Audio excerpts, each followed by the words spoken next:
My designer Kelsey Kosman is going to be showing us how to design with neutrals. And I got to say, Kelsey, I think this is something that people don't know how to do. Yeah, I often hear from clients that they are very overwhelmed by this concept. Yeah. And they're not sure if they can mix different neutrals. I think it's like brown or gray, and they can't and they can't envision it together. Like oil and water.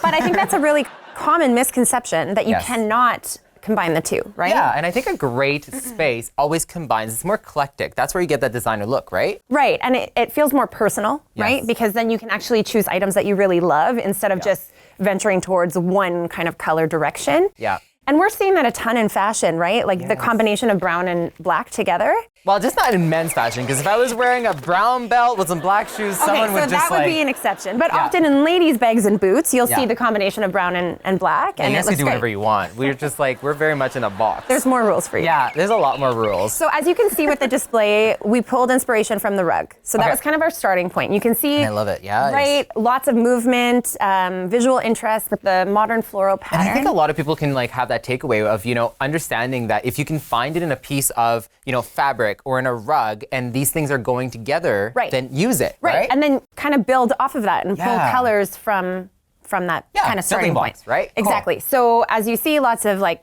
browns, beiges, creams, taupes. I love the wall color, I gotta say. Yes, that is beauty tones together. Okay. A really nice neutral backdrop. Again, just making that more permanent piece. And I like that it's a warmer gray, right? It is a warmer gray. Yeah. So just doing, I like to do the walls in a... in like more of a matte finish? Is that what you're thinking? Or? Well, matte finish, but then also just a neutral color so that you can have some more fun with the furnishings and the accents and the accessories. Yeah, so then you don't have to paint every few years unless, the kids are dinging up the walls and all that. You may want to give it a fresh coat. Right, but it's not, it kind of just like grows with you. Yeah, and I don't know about you, but I like to change things around every so often. Totally. So, it's nicer, it's easier to just do an accent wall or do some like pillows and stuff as opposed to repainting the whole room, So you can see that this color is a gray, but it's not cool. It doesn't feel cool. It definitely has some brown tones into it. Warm and fuzzy. Right, warm and fuzzy, right. Well, not fuzzy, like the walls are actually like physically fuzzy. Yeah, so How creepy would that be? Just textured walls.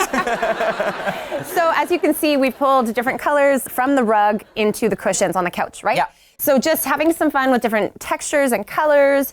And again, the sofa's very timeless as well. So, like it goes with everything. So you switch it around, right? Switch it around, have some fun with that. Yeah. And then you can, because the rug is probably a more permanent fixture, you've probably spent more on the rug. Yes. Just change out the cushions as you get tired of them. Okay. And because there is such a big pattern and so much visual interest on the rug, I tend to do something more muted with the cushions themselves. You know what I really like too is the fact that you mix your metals. That's another thing that people don't know how to do. And they're always like, oh my gosh, how do you actually do this? I have to go chrome all the way or gold all the way. And I think if you go chrome or gold all the way, then it feels very cookie cutter. Yes. It doesn't feel personal or eclectic. And like you say, you can really pull together that designer look. Yeah. Well, you're doing it right now. You have like white gold ring, you got some gold going on. Like, You can, if you can mix it up in fashion, why not in design? Exactly. And then you can also include pieces that have a story or a history. So maybe it was a piece passed down from a grandparent or, you can have paint it. Paint it. I might be a little ugly, but you just paint it. But like gold candlesticks, mixed with something a little bit more current. Thanks so much, Kelsey. Guys, for more information, you can visit markandmandy.com. You got to take a short break. We'll be right back.